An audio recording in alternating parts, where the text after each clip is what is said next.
L'ennemi cherche très particulièrement à nuire à ceux qui le combattent et ose affirmer l'autorité du nom du Seigneur, et il s'y emploie à la première occasion, à la moindre défaillance de leur part.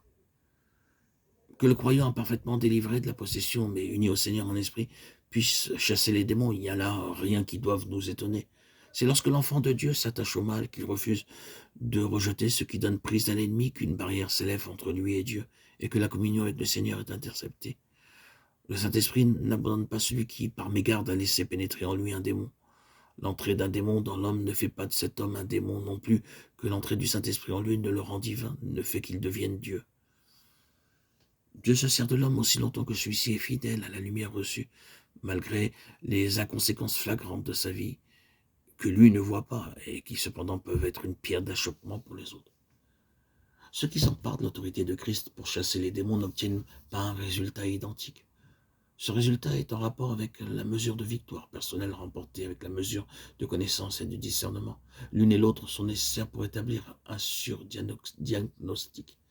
Ainsi, celui qui croit pouvoir chasser les démons par le seul commandement sans savoir comment traiter le terrain n'aura pas les mêmes résultats que celui qui, mieux instruit, sait que le terrain, la cause, doit être trouvé et détruit avant que les esprits mauvais puissent être réellement chassés.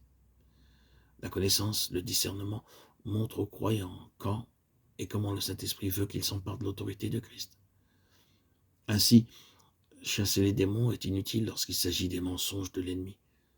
L'arme qu'il faut alors employer, c'est la vérité. C'est elle qui donne l'autorité sur les esprits de mensonge.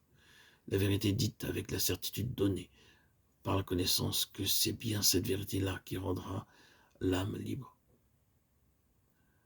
Les Écritures mettent constamment l'accent sur la connaissance, écrivant aux Colossiens, l'apôtre dit « Nous demandons que vous soyez remplis de la connaissance de sa volonté, avec toute la sagesse et toute l'intelligence spirituelle. » Colossiens 1,9.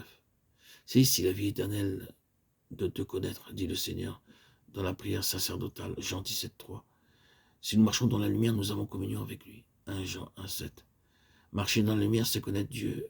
Et connaissant Dieu, nous connaissons en une certaine mesure les puissances des ténèbres, puisque la lumière manifeste les œuvres des ténèbres. Éphésiens 5, 11, 13.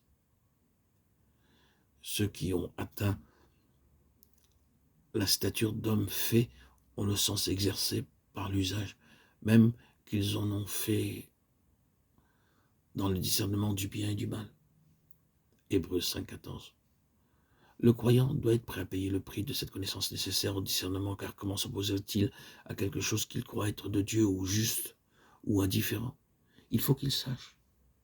C'est pourquoi le degré de connaissance sur l'activité des esprits du mal détermine le degré de discernement, celui de la résistance, et la mesure de l'autorité exercée contre les esprits du mal en s'armant du nom de Jésus. Qu'il s'agisse de chasser les démons en leur commandant de sortir d'une personne ou de les mettre en fuite par la lumière de la vérité.